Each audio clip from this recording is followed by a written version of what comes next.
Oh man, what a beautiful day. All right, well, we're going to talk about something that everybody wants to talk about, weight management. And to understand weight management, you have to understand the process of fat deposition and why you do it, how it's done, and what goes on every day. Every day when you eat, some of the fat is put in fat cells, and during the time you're not eating, it's taken out of fat cells. It's a recycling system. Little in, little out, little in, little out. That's how it works all day long. Fat is why we've survived so many millions of years. We've always needed a storage system of energy during times of famine. And human beings have experienced feast and famine for millions of years. And the ones that have survived, meaning you and me, have this ability. But, and you'll notice during a dry fast, you lose a lot of weight because you're tapping in your fat cells. Why? Because you're starving yourself.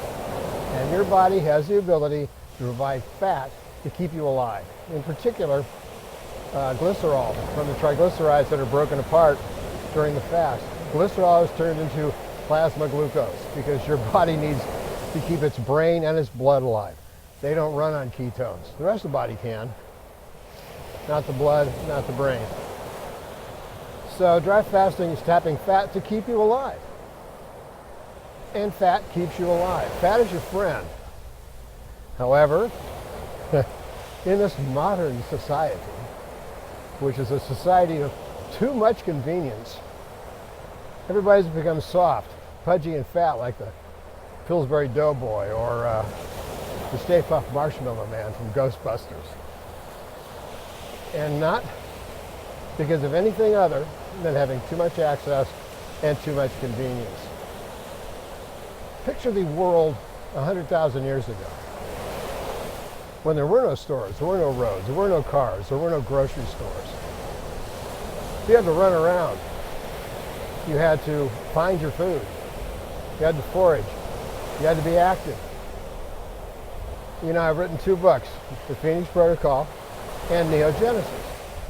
Neogenesis is that second book that talks about this stuff. Who you are, what you need to eat, why it is you gain weight or lose weight. So let's talk about weight gain and weight loss. During feast and famine, your body has to have a store of fat. During feast, your body stored as much as it could because you didn't know when that feast was going to happen again. Fast forward to now. There is no famine. There's only feasting. And you can't help it get fat. Now, what I just said, however, talks about a way you can cut down the fat that you've stored. And in an amazing way, you'll actually be able to gain weight or lose weight as much as you want, as easily as this. Once or twice a week, don't eat. Longevity, and Sinclair and all these other guys talk about it, really is dependent on putting yourself in a position where you're not comfortable. You get a little too cold. Take a cold shower, ice cold baths. Look at the Iceman, Wim Hof. He can solve diseases with being in ice. Go hungry. It forces you to think higher, think better, to think, oh my gosh, I need to find some food here. Makes you think differently. Puts you in a position of calculated stress. Dry fasting is stress. Dry fasting makes you tap your fat cells. By only restricting eating once or twice a week, you can start losing 1 or 2 pounds a week from your basic body fat level. And that's the cool thing about this. When you learn how to do this and you find out that you can actually just go without food every now and then, it's not going to kill you. In fact, it's going to make you live longer. All about it in the book, Neogenesis and Phoenix Protocol is part of that. You have to be able to use the Phoenix Protocol not for weight loss. You use that one to get rid of the toxins, which as they build up, cause these mutagenic changes that lead to disease and the big ones. You get rid of those. You take all that stress off the system. you reduce your inflammation and inflammaging, which is this low-grade inflammation that wears everything down. Neogenesis talks about what to do when you're not fasting. Because the other thing you have to do is you have to exercise. You know, that's why I'm doing this every morning. It's a beautiful day to get your body in shape. You have to exercise. The best way to exercise to get your body back into shape, to get bone density and muscularity, to prevent sarcopenia and prevent osteoporosis, is to do stress exercise.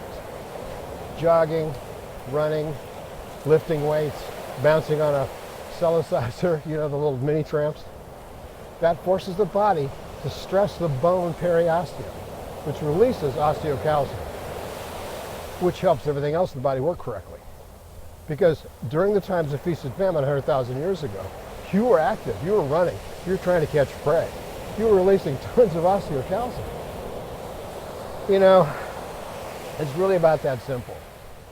If you want to lose weight during the year, restrict the sugars, of course, because, you know, putting up too much insulin is really damaging for you. So stop that.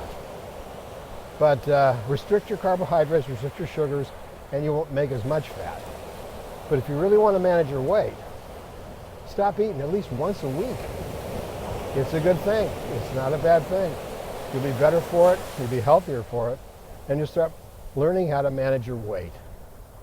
It's a really important thing to learn, because your weight controls a lot of issues that affect your longevity. So there's my advice. Don't use dry fasting to lose weight. It's keeping you alive. That's why you lose weight. If you want to lose weight, don't eat so much darn food. And just don't eat once a week. Watch your weight drop. You'll lose 3 or 4 or 5 pounds a month just from doing nothing and increasing your exercise. Because the other good thing about exercise is when you build muscle, it burns fat and it burns energy even while you're resting. Muscle is a longevity organ. It's also a life organ. You have to have muscle. I don't care how detoxified you are. If you can't move around, you can't move down the street on your own mobility, you're just not going to make it. So there you go. That's how to control your weight. And I'm going to go out here and probably go in the ocean later and just enjoy this beautiful day. Be grateful. Be grateful that you're alive at this time. You've never been smarter. You've never had more opportunity. And just ignore the noise. There's a lot of it. Listen to the sounds of life. It's beautiful. Talk to you the next time.